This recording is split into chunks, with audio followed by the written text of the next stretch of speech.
നമസ്കാരം, ആനന്ദ് ന്യൂസിലേക്ക് സ്വാഗതം.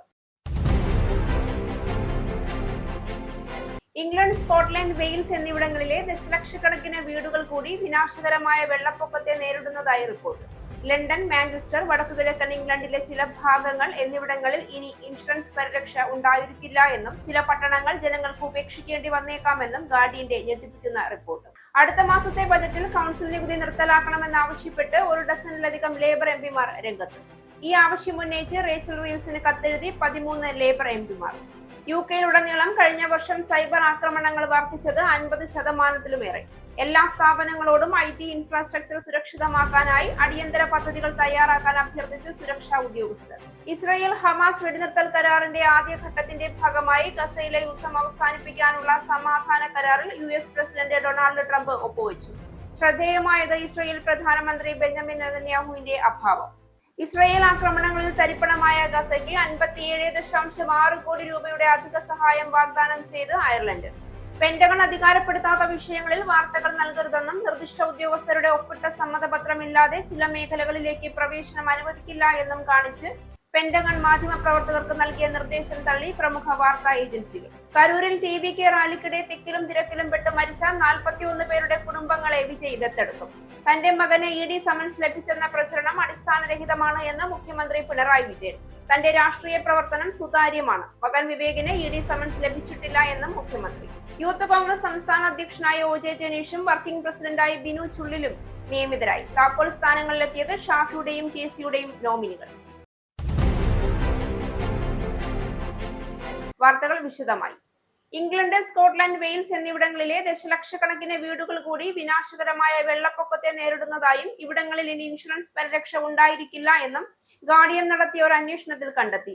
കാലാവസ്ഥാ വ്യതിയാനം പല പ്രദേശങ്ങളെയും ഇൻഷുറൻസ് ചെയ്യാൻ കഴിയാത്തതാക്കുന്നതിനാൽ ചില പട്ടണങ്ങൾ ജനങ്ങൾക്ക് ഉപേക്ഷിക്കേണ്ടി വന്നേക്കാമെന്ന് ഞെട്ടിക്കുന്ന റിപ്പോർട്ട്. ലണ്ടൻ, മാഞ്ചസ്റ്റർ, വടക്കുകിഴക്കൻ ഇംഗ്ലണ്ടിലെ ചില ഭാഗങ്ങൾ എന്നിവ ഉൾപ്പെടെ ജനസാന്ദ്രതയുള്ള പ്രദേശങ്ങൾ ഏറ്റവും കൂടുതൽ ബാധിക്കപ്പെടാൻ സാധ്യതയുണ്ട്.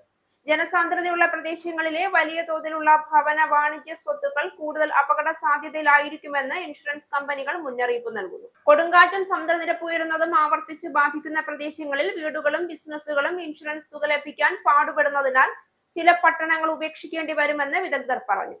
തലസ്ഥാനത്തെ വിനാശകരമായ വെള്ളപ്പൊക്കത്തിൽ നിന്ന് സംരക്ഷിക്കുന്നതിന് ലണ്ടന്റെ വെള്ളപ്പൊക്ക പ്രതിരോധം അടിയന്തരമായി അപ്ഡേറ്റ് ചെയ്യേണ്ടതുണ്ട് എന്നും വിദഗ്ധർ അഭിപ്രായപ്പെട്ടു. അടുത്ത മാസത്തെ ബജറ്റിൽ കൗൺസിൽ നികുതി നിർത്തലാക്കണമെന്നാവശ്യപ്പെട്ട് ഒരു ഡസനിലധികം ലേബർ എംപിമാർ രംഗത്ത്. ഈ ആവശ്യം ഉന്നയിച്ച് ഒരു ഡസനിലധികം ലേബർ എംപിമാർ റേച്ചൽ റീവ്സിന് കത്തെഴുതി.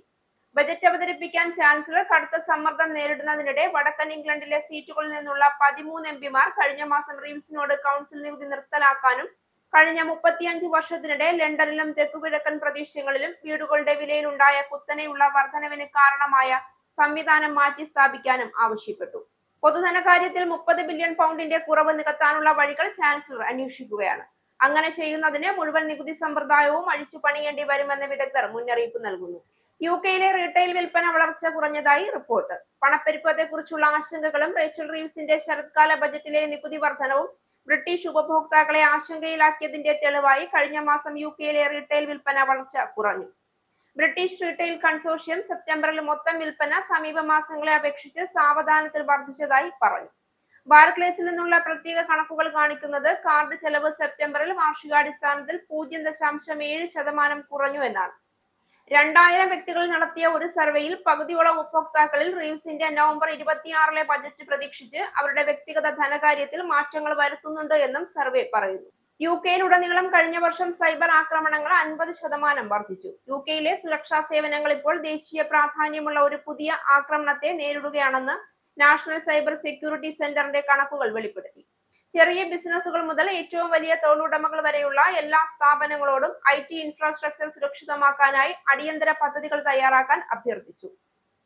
കോൾ ടു ആംസ് എന്ന വിശേഷണത്തോടെ ദേശീയ സുരക്ഷാ ഉദ്യോഗസ്ഥർ സ്ഥാപനങ്ങളുടെ IT ഇൻഫ്രാസ്ട്രക്ചർ തകരാറിലാവുകയും നിങ്ങളുടെ എല്ലാ സ്ക്രീനുകളും ശൂന്യമാവുകയും ചെയ്യും എന്ന സാഹചര്യത്തെ നേരിടാൻ തയ്യാറാകാനാണ് ആവശ്യപ്പെട്ടിരിക്കുന്നത്. NCSE ചൊവ്വാഴ്ച പ്രസിദ്ധീകരിച്ച വാർഷികാവലോകനത്തിൽ വളരെ സങ്കീർണമായ ചൈന, റഷ്യ, ഇറാൻ, ഉത്തര കൊറിയ എന്നിവയാണ് പ്രധാന ഭീഷണികൾ എന്ന് പറഞ്ഞു. ഇസ്രയേൽ ഹമാസ് വെടിനിർത്തൽ കരാറിന്റെ ആദ്യഘട്ടത്തിന്റെ ഭാഗമായി ഗാസയിലെ യുദ്ധം അവസാനിപ്പിക്കാനുള്ള സമാധാന കരാറിൽ US പ്രസിഡന്റ് ഡൊണാൾഡ് ട്രംപ് ഒപ്പുവെച്ചു. 2 വർഷം നീണ്ട സംഘർഷം അവസാനിപ്പിക്കാൻ US, ഈജിപ്ത്, തുർക്കി, ഖത്തർ തുടങ്ങിയ രാജ്യങ്ങളുടെ മധ്യസ്ഥതയിലാണ് കരാർ സാധ്യമാക്കിയത്. ഗാസയുടെ ഭാവിയെക്കുറിച്ചുള്ള ചർച്ചകൾക്കായി പ്രസിഡന്റ് ഡൊണാൾഡ് ട്രംപിനൊപ്പം തിങ്കളാഴ്ച ഈജിപ്തിലെ ഷാം എൽ ഷേഖിൽ 20-ലധികം ലോക നേതാക്കളും പങ്കെടുത്തപ്പോൾ ഇസ്രയേൽ പ്രധാനമന്ത്രി ബെഞ്ചമിൻ നെതന്യാഹുവിന്റെ അഭാവം ശ്രദ്ധേയമായി. ഇസ്രയേൽ പൗരന്മാരായ ബന്ദികളെ ഹമാസും തടവിലുള്ള പലസ്തീൻ പൗരന്മാരെ ഇസ്രയേലും കരാറിന്റെ ഭാഗമായി മോചിപ്പിച്ചു. ഗാസയിൽ യുദ്ധം അവസാനിപ്പിക്കാനും സമാധാനം പുലരാനും US പ്രസിഡന്റ് ഡൊണാൾഡ് ട്രംപ് മുന്നോട്ട് വെച്ചതും ഇസ്രയേലും ഹമാസും അംഗീകരിച്ചതുമായ 20-ദിന പദ്ധതി ഉച്ചകോടി ചർച്ച ചെയ്ത് അംഗീകരിച്ചു. ഗാസയിൽ വെടിനിർത്തൽ തുടരുന്നതിനിടെയാണ് ഈജിപ്തിലെ ഷാം എൽ ഷേഖിൽ ട്രംപിന്റെയും Egypt president Abdul Fattah al സിസിയുടെയും അധ്യക്ഷതയിൽ 20ഓളം ലോക നേതാക്കൾ പങ്കെടുത്ത ഉച്ചകോടി നടന്നത്. പശ്ചിമേഷ്യയിൽ സുസ്ഥിരമായ സമാധാനം പുലരുന്നതിന് വേണ്ട നടപടികളും ഇന്നത്തെ ഉച്ചകോടി സമഗ്രമായി ചർച്ച ചെയ്തു. ഉച്ചകോടിയിൽ പ്രധാനമന്ത്രി നരേന്ദ്രമോദിക്ക് പകരം കേന്ദ്ര വിദേശകാര്യ സഹമന്ത്രി കീർത്തിവർദ്ധൻ സിംഗ് ഇന്ത്യയെ പ്രതിനിധീകരിച്ചു. തകർന്ന പലസ്തീൻ പ്രദേശത്ത് അധികാരം പുനഃസ്ഥാപിക്കുന്നതിനായി ഗാസയുടെ ചില ഭാഗങ്ങളിൽ സായുധ പോരാളികളെയും പോലീസിനെയും വിന്യസിക്കാൻ തുടങ്ങി ഹമാസ്. തിങ്കളാഴ്ച രാവിലെ ഇസ്രയേലി ബന്ദികളെ മോചിപ്പിക്കുന്നതിനിടെ തെക്കൻ ഗാസയിലെ ഒരു ആശുപത്രിയിൽ ഡസൻ കണക്കിന് ഹമാസ് പോരാളികൾ ഉണ്ടെന്ന് ചിത്രങ്ങൾ കാണിച്ചു. കൂടാതെ ഇസ്രയേൽ സഹകാരികളെയും രാജ്യദ്രോഹികളെയും ലക്ഷ്യം വെച്ച് പ്രദേശത്തിന്റെ മറ്റ് ഭാഗങ്ങളിൽ വെടിവയ്പും വധശിക്ഷയും നടന്നതായി റിപ്പോർട്ടുകളുണ്ട്. ഹമാസ് തോക്കുധാരികൾ ഗാസ സിറ്റിയിലെ ഒരു ശക്തരായ പ്രാദേശിക കുടുംബവുമായി രക്തരൂക്ഷിതമായ ഏറ്റുമുട്ടലിൽ ഏർപ്പെട്ടതായും റിപ്പോർട്ടുകളുണ്ട്. ഇസ്രയേലുമായുള്ള നിലവിലെ വെടിനിർത്തൽ കരാറിന് ഈ ആക്രമണം ഭീഷണിയാവാൻ സാധ്യതയില്ല. പക്ഷേ കരാറിലെ പ്രധാന വ്യവസ്ഥയായ ഹമാസിന്റെ നിരായുധീകരണത്തെക്കുറിച്ചും ഗാസയിൽ വിന്യസിക്കാൻ പോകുന്ന പ്രാദേശിക സൈനികരുടെ പുതിയ സ്ഥിരത സേനയെ നേരിടുന്ന വെല്ലുവിളികളെക്കുറിച്ചും പുതിയ ഏറ്റുമുട്ടൽ കാര്യമായ ആശങ്കകൾ ഉയർത്തുന്നു. ഇസ്രയേൽ ആക്രമണങ്ങളിൽ തരിപ്പണമായ ഗസയ്ക്ക് 57.6 കോടി രൂപയുടെ അധിക സഹായം വാഗ്ദാനം ചെയ്ത് അയർലൻഡ്. വെടിനിർത്തൽ കരാറിന്റെ ഭാഗമായി തടവുകാരെയും ബന്ദികളെയും മോചിപ്പിക്കുന്നതിനിടെയാണ് ഗസ ദുരിതാശ്വാസത്തിന് അയർലൻഡ് സഹായം വാഗ്ദാനം ചെയ്തിരിക്കുന്നത്. ഗാസ നിവാസികൾക്ക് സഹായം എത്തിക്കുന്നത് ഇസ്രയേൽ തടഞ്ഞതിലൂടെ വിവരിക്കാനാവാത്ത ദുരിതമാണ് അവർ നേരിട്ടതെന്ന് അയർലൻഡ് പ്രതിരോധ മന്ത്രിയും വിദേശകാര്യ മന്ത്രിയുമായ സൈമൺ ഹാരിസ് പറഞ്ഞു. ഗസയിലെ ജനങ്ങൾക്ക് മാനുഷിക സഹായം എത്തിക്കുന്നതിന് കഴിയുന്നതെല്ലാം ഇസ്രയേൽ ചെയ്യണമെന്നും ഈ യുദ്ധം തകർത്ത ജീവിതങ്ങളെ രക്ഷിക്കാനും പുനർനിർമ്മിക്കാനുമുള്ള ശ്രമങ്ങൾ അന്താരാഷ്ട്ര സമൂഹം പൂർണ്ണ പിന്തുണ നൽകണമെന്നും അദ്ദേഹം ആവശ്യപ്പെട്ടു. US തുടരുന്ന സർക്കാർ അടച്ചുപൂട്ടൽ പൗരത്വ സ്വീകരണ നടപടികളെയും ബാധിച്ചു. നേരത്തെ അപ്പോയിന്റ്മെന്റ് നൽകിയിരുന്ന അഭിമുഖങ്ങൾ മുന്നറിയിപ്പില്ലാതെ റദ്ദാക്കിയതോടെ നിരവധി അപേക്ഷകരാണ് അനിശ്ചിതത്വത്തിലായത്. മുൻകൂട്ടി ലഭിച്ച അറിയിപ്പ് പ്രകാരം അമേരിക്കൻ പൗരത്വം സ്വീകരിക്കുന്നതിനുള്ള അവസാന ഘട്ട നടപടികൾ പൂർത്തിയാക്കാനായി വിർജീനിയയിലെ ഒരു US ഇമിഗ്രേഷൻ ഓഫീസിലെത്തി 1 ഡസനോളം പേർക്ക് നിരാശരാകേണ്ടി വന്നു. സർക്കാർ അടച്ചുപൂട്ടൽ കാരണം ചടങ്ങ് റദ്ദാക്കിയ വിവരമാണ് ഇമിഗ്രേഷൻ ഓഫീസിൽ നിന്ന് ഇവർക്ക് ലഭിച്ചത്. നൊബേൽ സമ്മാനങ്ങൾ അടിച്ചെടുക്കേണ്ട പുതുതലങ്ങൾ പ്ലാൻ ചെയ്യുന്നതിനിടയിൽ ഡൊണാൾഡ് ട്രംപ് ഒരു കാര്യം മറന്നുപോയി. തന്റെ രാജ്യം ഷട്ട് ഡൌണിലാണ്. പുതിയ കല്ലെ പിളർക്കുന്ന എക്സിക്യൂട്ടീവ് ഉത്തരവ് തയ്യാറാക്കാനായിട്ട് വൈറ്റ് ഹൗസിലെ ട്രംപിന്റെ കിങ്കരന്മാരും കിങ്കരികളും പണിയെടുത്തുകൊണ്ടേയിരിക്കുകയാണ്. ട്രംപ് എന്തോ മനസ്സിൽ കണ്ടിട്ടുണ്ട്. ഉടനെ ഷട്ട് ഡൗൺ അവസാനിപ്പിക്കുമെന്ന ചില സൂചനകളുണ്ട്. പക്ഷേ ആ ഷട്ട് ഡൗൺ പിൻവലിച്ചതായുള്ള ഉത്തരവ് വരുമ്പോൾ ഒരു കൂട്ടം ഉത്തരവുകൾ അതിന്റെ പിന്നാലെ വരാനും സാധ്യതയുണ്ട്. തദ്ദേശീയവൽക്കരണം തന്നെയാണ് ട്രംപിന്റെ പ്രധാന ലക്ഷ്യം. അങ്ങനെ US പൗരത്വ ചടങ്ങുകളെല്ലാം മുടങ്ങിയിരിക്കുകയാണ്. അഭിമുഖങ്ങളുടെ തീയതിയും നീട്ടിയിരിക്കുന്നു. ഇനി ആർക്കെങ്കിലും പുതിയ US വിസ വേണമെങ്കിൽ കാത്തിരിക്കേണ്ടി വരും അനിശ്ചിതമായിട്ട്. US citizenship and immigration service website തന്നെ അടച്ചുപൂട്ടിയ അവസ്ഥയിൽ ട്രംപിന്റെ ആഗ്രഹം പോലെ എല്ലാം നടക്കുകയാണ്. ഇനിയൊരു കുഞ്ഞു പോലും അമേരിക്കയിലേക്ക് കടക്കണ്ട. എത്ര പേരെ വേണമെങ്കിലും അമേരിക്കയിൽ നിന്നും പിടിച്ച് എപ്പോൾ വേണമെങ്കിലും പുറത്താക്കാം. പണ്ട് രാവണൻ ലങ്കയിൽ ഒരു കോട്ട കിട്ടിയ കഥ കേട്ടിട്ടില്ലേ? അതേപോലെ തന്നെയാണ് ട്രംപിന്റെ ഇപ്പോഴത്തെ അമേരിക്കയും. അടിയന്തരാവസ്ഥ പ്രഖ്യാപിച്ചാൽ പോലും ഈ ഒരു ഗതി വരില്ല ജനതയ്ക്ക്. അവശ്യ സർവീസുകളെല്ലാം നിർത്തിവെച്ചിരിക്കുന്നു. ഇന്ന് പുറത്തിറങ്ങാൻ പോലും കയ്യിൽ പണമില്ലാതെ, സമാധാനമില്ലാതെ അമേരിക്കൻ പൗരന്മാർ ട്രംപിനെതിരെ പ്രതിഷേധിക്കാൻ പോലും കരുത്തില്ലാതെ വീടുകൾക്കുള്ളിൽ ചടഞ്ഞുകൂടിയിരിക്കുകയാണ്.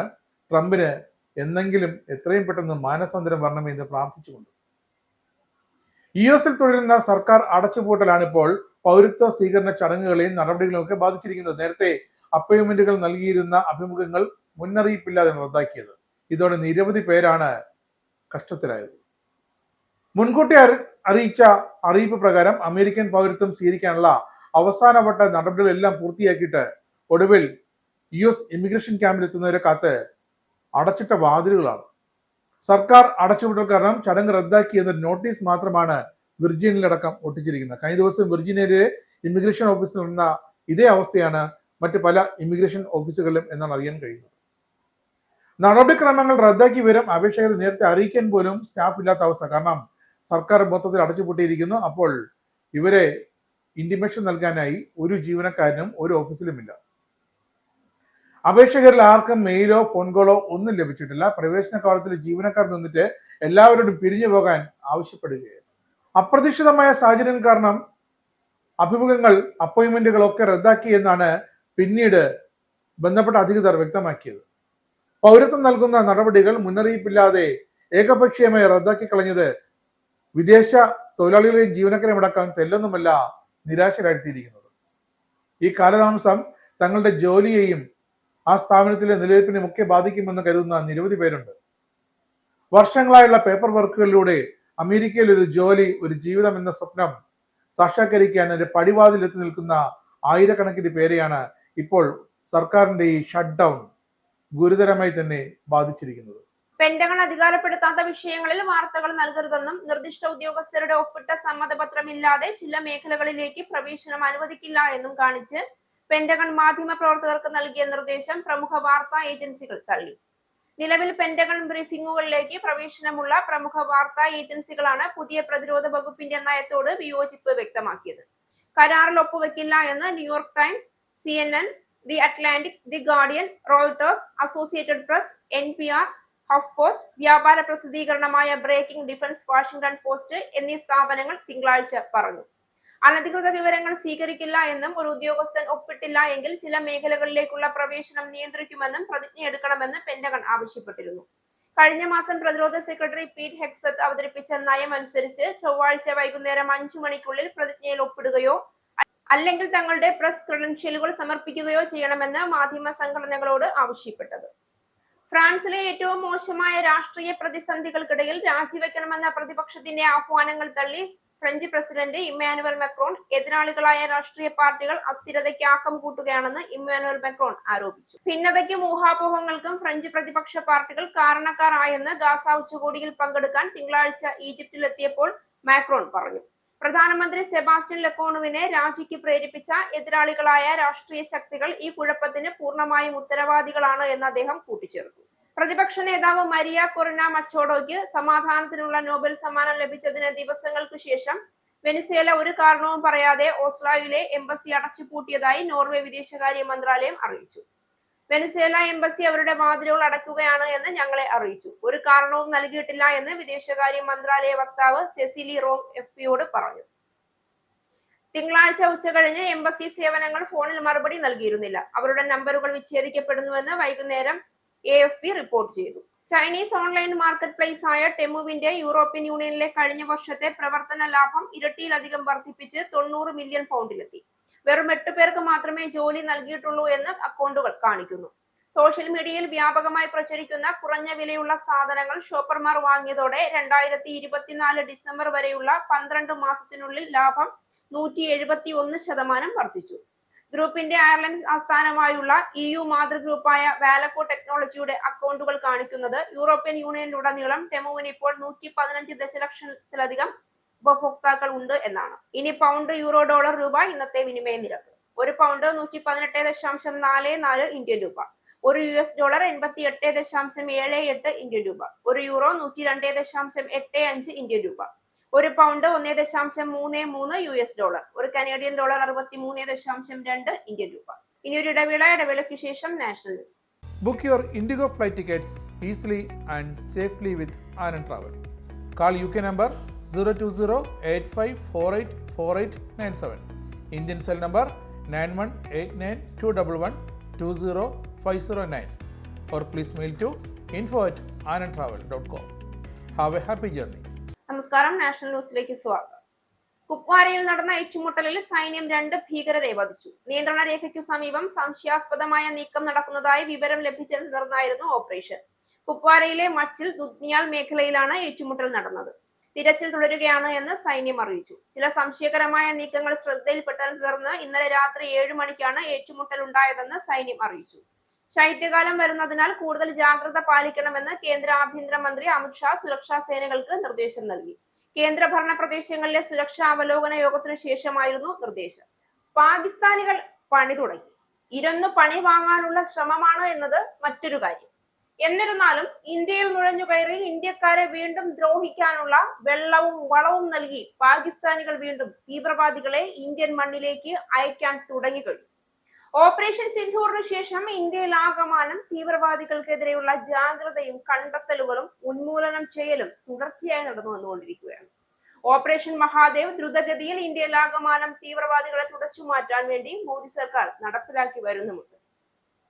അതീവ ജാഗ്രതയാണ് പാകിസ്ഥാനികളുടെ സ്വപ്ന ഭൂമിയായ കാശ്മീരിൽ ഇന്ത്യൻ സേന പാലിക്കുന്നത്. കഴിഞ്ഞ കുറച്ചു ദിവസങ്ങളായി തുടർച്ചയായി ഇന്ത്യക്കെതിരെ അക്രമാസക്തമായ പല പരാമർശങ്ങളും പാകിസ്ഥാനികൾ നടത്തി കഴിഞ്ഞു. പാകിസ്ഥാൻ ഭരണകൂടം തന്നെ ഇന്ത്യക്കെതിരെ ഏതൊരു നിമിഷവും യുദ്ധത്തിന് തയ്യാറാകാനുള്ള ആഹ്വാനവും ഇന്ത്യയെ അടച്ചാക്ഷേപിച്ചും വാക്കുകൾ കൊണ്ട് വെല്ലുവിളിച്ചും രംഗത്ത് വരികയും ചെയ്തിരുന്നു. ഇന്ത്യയെ അമേരിക്കയുടെയും സൗദിയുടെയും ഒക്കെ തണലിൽ നിന്നുകൊണ്ട് തകർത്തു തരിപ്പണമാക്കാമെന്നുള്ള പ്രതീക്ഷകൾക്കൊക്കെ ഏറ്റവും മങ്ങലാണ് പാകിസ്ഥാനെ വീണ്ടും ചൊടിപ്പിച്ചിരിക്കുന്നത്. ട്രംപ് ഇന്ത്യയോട് കൂടുതൽ അനുഭാവം പുലർത്തുന്നതും മോദിക്കെതിരെ പ്രത്യക്ഷത്തിൽ പടപ്പുറപ്പാട് നടത്താൻ ശ്രമിക്കാത്തതുമൊക്കെ മോദി ട്രംപിന്റെ താരഭീഷണി ഉൾപ്പെടെ യാതൊരു ഭീഷണിയും വിലവയ്ക്കാതെ സധൈര്യം നിവർന്നു നിൽക്കുമ്പോൾ പാകിസ്ഥാനികളുടെ ചങ്കിടുപ്പ് കൂട്ടി. അതിനു പിന്നാലെ പാകിസ്ഥാൻ പ്രകോപനപരമായ പരാമർശങ്ങൾ ഇന്ത്യക്കെതിരെ നടത്തിയപ്പോൾ ഇന്ത്യൻ സേന തന്നെ തിരികെ വളരെ വ്യക്തമായി പാകിസ്ഥാനികളെ ഭൂപടത്തിൽ നിന്ന് പോലും മായ്ച്ചു കളയുമെന്നുള്ള വ്യക്തമായ സൂചനയും പാകിസ്ഥാൻ നൽകിയിരുന്നു. ഇതിനൊക്കെ പുറമെയാണ് ഓപ്പറേഷൻ സിന്ധൂർ സമയത്ത് നടപ്പിലാക്കിയ സിന്ധു നദീജല പദ്ധതി പുനരാരംഭിക്കാൻ ഇന്ത്യ തയ്യാറാകാത്തതും ഇന്ത്യക്ക് നേരെ വരുന്ന പാകിസ്ഥാന്റെ വാക്കുകളെയും പ്രവൃത്തികളെയും നിലം തൊടിയിക്കാതെ കത്തിച്ചു ചാമ്പലാക്കുകയും ചെയ്യുന്നത്. ഇതിലൊക്കെ അരിശം പൂണ്ടുകൊണ്ടാണോ ഇന്ത്യയുടെ മണ്ണിലേക്ക് വീണ്ടും അവരുടെ തീവ്രവാദികളെ അയച്ചിരിക്കുന്നത് എന്നുള്ള കാര്യം തുടർ അന്വേഷണത്തിൽ നിന്ന് മാത്രമേ വ്യക്തമാവുകയുള്ളൂ. എന്നിരുന്നാലും ജമ്മു കാശ്മീരിലെ കുപ്വാരയിൽ നുഴഞ്ഞുകയറ്റ ശ്രമം പരാജയപ്പെടുത്തിയിട്ടുണ്ട് ഇന്ത്യൻ സൈന്യം. ATM മെഷീനിൽ പശ തേച്ച് കാർഡ് തടസ്സപ്പെടുത്തി പണം തട്ടിയ 2 പേർ അറസ്റ്റിലായി. തെക്കൻ ഡൽഹിയിലെ നെപ്സരായ് സ്വദേശികളായ റൌഷൻ കുമാർ, പിന്റു കുമാർ എന്നിവരാണ് പിടിയിലായത്. ഡൽഹിയിലുടനീളമുള്ള വിവിധ ATMകളിൽ 50-ലധികം തട്ടിപ്പ് ഇവർ നടത്തി. ഇതുവരെ 9 ഇരകളെ തിരിച്ചറിഞ്ഞിട്ടുണ്ട്. 4 FIRകളും 5 പരാതികളും പ്രതികൾക്കെതിരെ രജിസ്റ്റർ ചെയ്തിട്ടുണ്ടെന്നും പോലീസ് അറിയിച്ചു. ATM കാർഡ് സ്ലോട്ടിൽ പശയോ ഫെവിസ്റ്റിക്കോ ഉപയോഗിച്ച് ഉപഭോക്താക്കളുടെ കാർഡുകൾ കൊടുക്കുകയാണ് പ്രതികൾ ചെയ്തിരുന്നത്. തുടർന്ന് ATMനു സമീപം വ്യാജ കസ്റ്റമർ കെയർ നമ്പർ പ്രദർശിപ്പിക്കും. ഇരകൾ നമ്പറിൽ വിളിക്കുമ്പോൾ പ്രതികളിൽ ഒരാൾ ബാങ്ക് പ്രതിനിധി എന്ന വ്യാജേന മറുപടി നൽകും. മറ്റൊരാൾ ഉപഭോക്താവ് നൽകിയ പിൻ നമ്പർ മനഃപ്പാഠമാക്കും. ഇര പോയതിനു ശേഷം കുടുങ്ങിയ കാർഡ് പുറത്തെടുത്ത് ലഭിച്ച പിൻ ഉപയോഗിച്ച് പണം പിൻവലിക്കുന്നതാണ് തട്ടിപ്പ് രീതി എന്ന് പോലീസ് പറയുന്നു. CCTV ദൃശ്യങ്ങളിൽ നിന്നാണ് പ്രതികളെ തിരിച്ചറിഞ്ഞത്. കരൂരിൽ TVK റാലിക്കിടെ തിക്കിലും തിരക്കിലും പെട്ട് മരിച്ച 41 പേരുടെ കുടുംബങ്ങളെ വിജയ് ദത്തെടുക്കും. TVK തെരഞ്ഞെടുപ്പ് പ്രചരണ മാനേജ്മെന്റ് യൂണിറ്റ് ജനറൽ സെക്രട്ടറി അധവ് അർജുനെയാണ് ഇക്കാര്യം അറിയിച്ചത്. കരൂർ ദുരന്തത്തിൽ CBI അന്വേഷണം നടത്താൻ ഉത്തരവിട്ടുകൊണ്ടുള്ള സുപ്രീം കോടതി വിധിക്ക് പിന്നാലെയാണ് TVK ഇക്കാര്യം അറിയിച്ചത്. മരിച്ചവരുടെ കുടുംബങ്ങളുടെ വിദ്യാഭ്യാസ, ചികിത്സാ ചെലവുകൾ ഉൾപ്പെടെ എല്ലാ ചിലവുകളും വിജയ് വഹിക്കുമെന്ന് TVK വ്യക്തമാക്കി. മരിച്ചവരെല്ലാം ഞങ്ങളുടെ കുടുംബത്തിൽ നിന്നുള്ളവരാണ്. അതിനാൽ അവരെ സംരക്ഷിക്കേണ്ടത് ഞങ്ങളുടെ കടമയാണ്. വിജയ് അവരുടെ കുടുംബാംഗങ്ങളിൽ ഒരാളായിരിക്കും. പോലീസ് പറഞ്ഞ സ്ഥലത്ത് മാത്രമാണ് റാലി നടത്തിയത്. കരൂർ പോലീസാണ് ഞങ്ങളെ അവിടെ സ്വീകരിച്ചത്. മറ്റെവിടെയും ഞങ്ങളെ സ്വീകരിക്കാത്ത പോലീസ് എന്തിനാണ് കരൂരിൽ മാത്രം ഞങ്ങളെ സ്വീകരിച്ചത്? വിജയ് വൈകിയൊന്നുമല്ല അവിടെ എത്തിയത്. അത് തെറ്റായ ആരോപണമാണ്. വിജയുടെ നേതൃപാടവത്തെ മദ്രാസ് ഹൈക്കോടതി ചോദ്യം ചെയ്തത് ഞെട്ടിക്കുന്നതായിരുന്നു. മദ്രാസ് ഹൈക്കോടതി ഉത്തരവ് എത്രത്തോളം തെറ്റാണെന്ന് സുപ്രീം കോടതി വ്യക്തമാക്കിയിട്ടുണ്ട് എന്നും അധവ് അർജുന പറഞ്ഞു. തന്റെ മകന് ED സമൻസ് ലഭിച്ചെന്ന പ്രചരണം അടിസ്ഥാനരഹിതമാണ് എന്ന് മുഖ്യമന്ത്രി പിണറായി വിജയൻ. തന്റെ രാഷ്ട്രീയ പ്രവർത്തനം സുതാര്യമാണ്. മകൻ വിവേകിന് ED സമൻസ് ലഭിച്ചിട്ടില്ല എന്ന് മുഖ്യമന്ത്രി വാർത്താ സമ്മേളനത്തിൽ പറഞ്ഞു. ജോലി, വീട് എന്ന രീതിയിൽ മാത്രം ജീവിക്കുന്നയാളാണ് മകൻ. ED സമൻസ് ആർക്കാണ് അയച്ചത്? ആരുടെ കയ്യിലാണ് സമൻസ് കൊടുത്തത്? ഒരു സമൻസും ക്ലിഫ് ഹൗസിൽ വന്നിട്ടില്ല. വിവേക് അത്തരമൊരു കാര്യം പറഞ്ഞിട്ടുമില്ല. തന്റെ പ്രവർത്തനങ്ങളിൽ മക്കൾ ഇടപെടാറില്ല. ക്ലിഫ് ഹൗസിൽ എത്ര മുറിയുണ്ടെന്ന് പോലും മകന് അറിയില്ല എന്നും മുഖ്യമന്ത്രി പറഞ്ഞു. ദുഷ്പേരുണ്ടാക്കുന്ന തരത്തിൽ മക്കൾ പ്രവർത്തിച്ചിട്ടില്ല എന്നും അവരിൽ അഭിമാനമുണ്ട് എന്നും മുഖ്യമന്ത്രി കൂട്ടിച്ചേർത്തു. ED സമൻസ് ലഭിച്ചുവെന്ന് പറയുന്ന മകനെ നിങ്ങൾ കണ്ടിട്ടുണ്ടോ എന്നും മുഖ്യമന്ത്രി ചോദിച്ചു. തന്റെ രാഷ്ട്രീയ പ്രവർത്തനം സുതാര്യവും കളങ്കരഹിതവുമാണ്. കളങ്കിതനാക്കാൻ ശ്രമിക്കുമ്പോൾ ശാന്തമായി പ്രതികരിക്കുന്നത് അതുകൊണ്ടാണ്. 10 വർഷമായി ഞാൻ മുഖ്യമന്ത്രിയാണ്. അഭിമാനിക്കാൻ വക നൽകുന്ന ഒട്ടേറെ കാര്യങ്ങൾ ചെയ്യാൻ കഴിഞ്ഞുവെന്ന ബോധ്യമുണ്ട് എന്നും മുഖ്യമന്ത്രി വ്യക്തമാക്കി. വാഹനങ്ങളിലെ അനധികൃത എയർഫോണുകൾക്കെതിരെ കടുത്ത നടപടിയുമായി മോട്ടോർ വാഹന വകുപ്പ്. ഇന്നലെ മുതൽ പരിശോധന ആരംഭിച്ചു. 19 വരെ പരിശോധന നടത്താനാണ് നിർദ്ദേശം. കഴിഞ്ഞ ദിവസം കോതമംഗലത്ത് ഗതാഗത മന്ത്രി കെ.ബി. ഗണേഷ് കുമാർ പങ്കെടുത്ത ചടങ്ങിനിടെ അമിത വേഗത്തിലും ഹോൺ മുഴക്കിയും പാഞ്ഞ ബസിനെതിരെ നടപടിയെടുക്കാൻ മന്ത്രി നിർദ്ദേശിച്ചിരുന്നു. ബസിന്റെ പെർമിറ്റും റദ്ദാക്കി. അതിനുശേഷമാണ് പരിശോധനയ്ക്ക് നിർദ്ദേശം നൽകിയത്. അനുമതിയില്ലാതെ ഉപയോഗിക്കുന്ന എയർഹോണുകൾ പിടിച്ചെടുത്ത് മാധ്യമങ്ങളുടെ സാന്നിധ്യത്തിൽ റോഡ് റോളർ കയറ്റി നശിപ്പിക്കണമെന്നാണ് മന്ത്രിയുടെ നിർദ്ദേശം. ഓരോ ജില്ലയിലെയും പരിശോധനയുടെ കണക്കുകൾ ദിവസേന കൈമാറണമെന്നും നിർദ്ദേശമുണ്ട്. വാഹനങ്ങളിലെ എയർഹോണുകൾ നീക്കം ചെയ്യണമെന്ന ഹൈക്കോടതിയുടെ മുൻ നിർദ്ദേശത്തിന്റെ പശ്ചാത്തലത്തിലാണ് വകുപ്പ് നടപടി. യൂത്ത് കോൺഗ്രസ് സംസ്ഥാന അധ്യക്ഷനായി ഒ.ജെ. ജനീഷും വർക്കിംഗ് പ്രസിഡന്റായി ബിനു ചുള്ളിയിലും നിയമിതരായി. താക്കോൽ സ്ഥാനങ്ങളിലെത്തിയത് ഷാഫിയുടെയും കെ.സിയുടെയും നോമിനികൾ. അബിൻ വർക്കിക്കും കെ.എം. അഭിജിത്തിനും ദേശീയ സെക്രട്ടറിമാരായി സമാശ്വാസ നിയമനം. സംഘടന വേണുഗോപാൽ ഷാഫി സഖ്യത്തിലേക്ക് നീങ്ങിയതോടെ അപ്രസക്തരായി കരുത്തു ചോർന്ന് എ.ഐ. വിഭാഗങ്ങൾ. രാഹുൽ മാങ്കൂട്ടം ഉണ്ടാക്കി വെച്ച ഒരു വിടവ് യൂത്ത് കോൺഗ്രസിൽ വലിയൊരു വിടവ് തന്നെയായിരുന്നു. എന്തായാലും തൽക്കാലം രാഹുൽ മാങ്കൂട്ടത്തിൽ വിവാദങ്ങൾ ഒന്ന് കെട്ടടങ്ങുന്നത് വരെ യൂത്ത് കോൺഗ്രസിലേക്കോ കടന്നു വരേണ്ട എന്നൊരു ശക്തമായ നിലപാട് KPCC എടുത്തതോടെ നറുക്ക് വീണത് യൂത്ത് കോൺഗ്രസിലെ മറ്റ് സംസ്ഥാന ഭാരവാഹികൾക്കാണ്. ഇതിൽ ആരാകും സംസ്ഥാന അധ്യക്ഷൻ എന്ന മാരത്തോൺ ചർച്ചകളാണ് കോൺഗ്രസിനുള്ളിൽ നടന്നത്. ഇതിൽ ഇടപെട്ടത് ദേശീയ ജനറൽ സെക്രട്ടറി KC വേണുഗോപാൽ മുതൽ ഇങ്ങറ്റത്ത് ഷാഫി പറമ്പിൽ MP വരെയുള്ള മുതിർന്ന നേതാക്കൾ വടം വലിക്കുന്നത് പോലെ നിന്ന് അവസാന ഒടുവിൽ ഒ.ജെ. ജനീഷിനെ യൂത്ത് കോൺഗ്രസിന്റെ സംസ്ഥാന അധ്യക്ഷനായി തീരുമാനിച്ചു. ഇതാദ്യമായി യൂത്ത് കോൺഗ്രസിന്റെ ചട്ടത്തിൽ ഒരു വർക്കിംഗ് പ്രസിഡന്റ് കൂടി വന്നു, ബിനു ചുള്ളിയിൽ. ഏവരും കരുതിയിരുന്നത് അബിൻ വർക്കി സംസ്ഥാന അധ്യക്ഷനാകുമെന്നാണ്. അബിൻ വർക്കിക്കും കെ.എം. അഭിജിത്തിനും ആശ്വസിക്കാനായി സമാശ്വാസമായി യൂത്ത് കോൺഗ്രസിന്റെ ദേശീയ സെക്രട്ടറി പദവി നൽകുകയും ചെയ്തു. അങ്ങനെ യൂത്ത് കോൺഗ്രസ് ഇപ്പോൾ KC വേണുഗോപാൽ ഷാഫി പറമ്പിൽ സഖ്യത്തിന്റെ കൈപ്പിടിയിലായിരിക്കുന്നു. ഇതോടെ കരുത്ത് പോയത് കോൺഗ്രസിലെ A ഗ്രൂപ്പിന്റെയും I ഗ്രൂപ്പിന്റെയുമാണ്. യൂത്ത് കോൺഗ്രസ് ദേശീയ ജനറൽ സെക്രട്ടറി ബിനു ചുള്ളിയിലിന്റെയും സംസ്ഥാന ഉപാധ്യക്ഷൻ അബിൻ വർക്കിന്റെയും പേരുകളാണ് ഏറ്റവും അവസാനം വരെ യൂത്ത് കോൺഗ്രസ് സംസ്ഥാന അധ്യക്ഷന്റെ പദവിയിലേക്ക് ചർച്ചയ്ക്ക് വന്നിരുന്നത്. ഒടുവിൽ KC വേണുഗോപാലും ഷാഫി പറമ്പിലും ഘടിപ്പിച്ചതോടെ ഒ.ജെ. ജനീഷിനെ സംസ്ഥാന അധ്യക്ഷനാക്കേണ്ടി വന്നു. ഷാഫി പറമ്പിലിന്റെ നോമിനിയായ ഒ.ജെ. ജനീഷ് സംസ്ഥാന പ്രസിഡന്റും KC വേണുഗോപാൽ നോമിനിയായ ബിനു ചുള്ളിയിൽ സംഘടനയുടെ ഏക വർക്കിംഗ് പ്രസിഡന്റായി മാറുമ്പോൾ സംസ്ഥാന രാഷ്ട്രീയത്തിലെ പരമ്പരാഗത സമവാക്യങ്ങളൊന്നും യൂത്ത് കോൺഗ്രസിന്റെ ഈ സംസ്ഥാന നേതൃത്വത്തിലേക്കുള്ള തെരഞ്ഞെടുപ്പിൽ ഏഷ്യതയില്ല. അബിൻ വർക്കിക്കും അഭിജിത്തിനും വർക്കിംഗ് പ്രസിഡന്റ് സ്ഥാനം പോലും ലഭിച്ചില്ല എന്നതാണ് ഏറ്റവും രസകരം. രണ്ടുപേരെയും അങ്ങനെ യൂത്ത് കോൺഗ്രസിന്റെ ദേശീയ സെക്രട്ടറിമാരാക്കി. അങ്ങനെ യൂത്ത് കോൺഗ്രസിന് 5 ദേശീയ സെക്രട്ടറിമാരുമായി. പ്രതിപക്ഷ നേതാവ് VD സതീശൻ വളരെ തന്ത്രപൂർവ്വം കളിച്ചു. തനിക്ക് ഈ വിഷയത്തിൽ നോമിനലില്ല, തനിക്ക് ഇനി തെരഞ്ഞെടുപ്പടക്കമുള്ള ചർച്ചകൾ നടക്കാനുണ്ട്, ഇനി ആരെയും തനിക്ക് ശത്രുവാക്കാൻ താല്പര്യമില്ല, അതുകൊണ്ട് ചർച്ചകളെല്ലാം നിങ്ങൾ തമ്മിൽ അയക്കോ എന്ന് പറഞ്ഞ് കൈവിട്ടു. രമേശ് ചെന്നിത്തല പോലും കടും പിടുത്തം പിടിച്ചു, പക്ഷേ നടന്നില്ല. പാലക്കാട് നെന്മേറ പോത്തുണ്ടി സജിത കൊലക്കേസിൽ പ്രതി ചെന്താമര കുറ്റക്കാരനെന്ന് കോടതി. പാലക്കാട് 4ാം അഡീഷണൽ ജില്ലാ കോടതിയാണ് ചെന്താമര കുറ്റക്കാരനാണെന്ന് വിധിച്ചത്. സജിത കൊലക്കേസിൽ റിമാൻഡിലായിരുന്ന ചെന്താമര ജാമ്യത്തിലിറങ്ങിയ ശേഷം നടത്തിയ ഇരട്ട കൊലപാതകം കേരളത്തെ ഞെട്ടിച്ചിരുന്നു.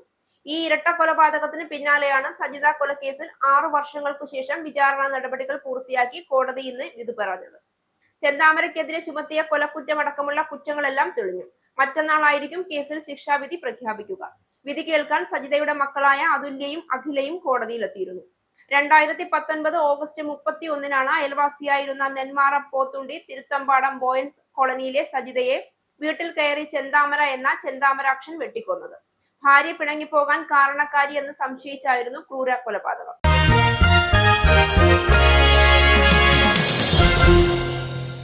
ഡൽഹി ടെസ്റ്റിലും വിൻഡീസിനെ തകർത്തെറിഞ്ഞ് പരമ്പര തൂത്തുവാരി ഇന്ത്യ. 7 വിക്കറ്റിനാണ് ഇന്ത്യയുടെ ജയം. വിൻഡീസ് ഉയർത്തിയ 121 റൺസ് വിജയലക്ഷ്യം 3 വിക്കറ്റ് നഷ്ടപ്പെടുത്തി ഇന്ത്യ മറികടന്നു. KL രാഹുൽ അർദ്ധ സെഞ്ചുറിയോടെ തിളങ്ങി. അഹമ്മദാബാദിൽ നടന്ന ആദ്യ ടെസ്റ്റിൽ ഇന്നിംഗ്സിനും 140 റൺസിനുമാണ് ഇന്ത്യ വിജയിച്ചത്. 5ാം ദിനത്തിൽ കളിക്കാനിറങ്ങുമ്പോൾ 9 വിക്കറ്റ് കയ്യിലിരിക്കെ ഇന്ത്യക്ക് 58 റൺസാണ് വേണ്ടിയിരുന്നത്. 1 വിക്കറ്റ് നഷ്ടത്തിൽ 63 റൺസ് എന്ന നിലയിലാണ് ഇന്ത്യ ബാറ്റിംഗ് ആരംഭിച്ചത്. KL രാഹുലും സായ് സുദർശനും സ്കോർ ഉയർത്തി. എന്നാൽ ഇന്ത്യക്ക് 25 റൺസ് കൂട്ടിച്ചേർത്തതിന് പിന്നാലെ വിക്കറ്റ് നഷ്ടമായി. റോൺസൺ ചേസിന്റെ പന്തിൽ സായ് സുദർശനൻ പുറത്തായി. 39 റൺസാണ് താരത്തിന്റെ സമ്പാദ്യം. പ്രധാന വാർത്തകൾ ഒരിക്കൽ കൂടി. ഇംഗ്ലണ്ട്, സ്കോട്ട്ലൻഡ്, വെയിൽസ് എന്നിവിടങ്ങളിലെ ദശലക്ഷക്കണക്കിന് വീടുകൾ കൂടി വിനാശകരമായ വെള്ളപ്പൊക്കത്തെ നേരിടുന്നതായി റിപ്പോർട്ട്. ലണ്ടൻ, മാഞ്ചസ്റ്റർ, വടക്കുകിഴക്കൻ ഇംഗ്ലണ്ടിലെ ചില ഭാഗങ്ങൾ എന്നിവിടങ്ങളിൽ ഇനി ഇൻഷുറൻസ് പരിരക്ഷ ഉണ്ടായിരിക്കില്ല എന്നും ചില പട്ടണങ്ങൾ ജനങ്ങൾക്ക് ഉപേക്ഷിക്കേണ്ടി വന്നേക്കാമെന്നും ഗാർഡിയന്റെ ഞെട്ടിപ്പിക്കുന്ന റിപ്പോർട്ട്. അടുത്ത മാസത്തെ ബജറ്റിൽ കൗൺസിൽ നികുതി നിർത്തലാക്കണമെന്നാവശ്യപ്പെട്ട് 1 ഡസനിലധികം ലേബർ എംപിമാർ രംഗത്ത്. ഈ ആവശ്യം ഉന്നയിച്ച് റേച്ചൽ റീവ്സിന് കത്തെഴുതി 13 ലേബർ എംപിമാർ. UK-യിലുടനീളം കഴിഞ്ഞ വർഷം സൈബർ ആക്രമണങ്ങൾ വർദ്ധിച്ചത് 50%-ലേറെ. എല്ലാ സ്ഥാപനങ്ങളോടും IT ഇൻഫ്രാസ്ട്രക്ചർ സുരക്ഷിതമാക്കാനായി അടിയന്തര പദ്ധതികൾ തയ്യാറാക്കാൻ അഭ്യർത്ഥിച്ച് സുരക്ഷാ ഉദ്യോഗസ്ഥർ. ഇസ്രയേൽ ഹമാസ് വെടിനിർത്തൽ കരാറിന്റെ ആദ്യഘട്ടത്തിന്റെ ഭാഗമായി ഗസയിലെ യുദ്ധം അവസാനിപ്പിക്കാനുള്ള സമാധാന കരാറിൽ US പ്രസിഡന്റ് ഡൊണാൾഡ് ട്രംപ് ഒപ്പുവെച്ചു. ശ്രദ്ധേയമായത് ഇസ്രയേൽ പ്രധാനമന്ത്രി ബെഞ്ചമിൻ നെതന്യാഹുവിന്റെ അഭാവം. ഇസ്രയേൽ ആക്രമണങ്ങളിൽ തരിപ്പണമായ ഗസയ്ക്ക് 57.6 കോടി രൂപയുടെ അധിക സഹായം വാഗ്ദാനം ചെയ്ത് അയർലൻഡ്. പെന്റഗൺ അധികാരപ്പെടുത്താത്ത വിഷയങ്ങളിൽ വാർത്തകൾ നൽകരുതെന്നും നിർദ്ദിഷ്ട ഉദ്യോഗസ്ഥരുടെ ഒപ്പിട്ട സമ്മതപത്രമില്ലാതെ ചില മേഖലകളിലേക്ക് പ്രവേശനം അനുവദിക്കില്ല എന്നും കാണിച്ച് പെന്റഗൺ മാധ്യമപ്രവർത്തകർക്ക് നൽകിയ നിർദ്ദേശം തള്ളി പ്രമുഖ വാർത്താ ഏജൻസികൾ. കരൂരിൽ TVK റാലിക്കിടെ തിക്കിലും തിരക്കിലും പെട്ട് മരിച്ച 41 പേരുടെ കുടുംബങ്ങളെ വിജയ് ദത്തെടുക്കും. തന്റെ മകന് ED സമൻസ് ലഭിച്ചെന്ന പ്രചരണം അടിസ്ഥാനരഹിതമാണ് എന്ന് മുഖ്യമന്ത്രി പിണറായി വിജയൻ. തന്റെ രാഷ്ട്രീയ പ്രവർത്തനം സുതാര്യമാണ്. മകൻ വിവേകിന് ED സമൻസ് ലഭിച്ചിട്ടില്ല എന്നും മുഖ്യമന്ത്രി. യൂത്ത് കോൺഗ്രസ് സംസ്ഥാന അധ്യക്ഷനായ OJ ജനീഷും വർക്കിംഗ് പ്രസിഡന്റായി ബിനു ചുള്ളിലും നിയമിതരായി. താക്കോൽ സ്ഥാനങ്ങളിലെത്തിയത് ഷാഫിയുടെയും KCയുടെയും നോമിനികൾ. ഈ ന്യൂസ് ബുള്ളറ്റിൻ അവസാനിച്ചു. നന്ദി.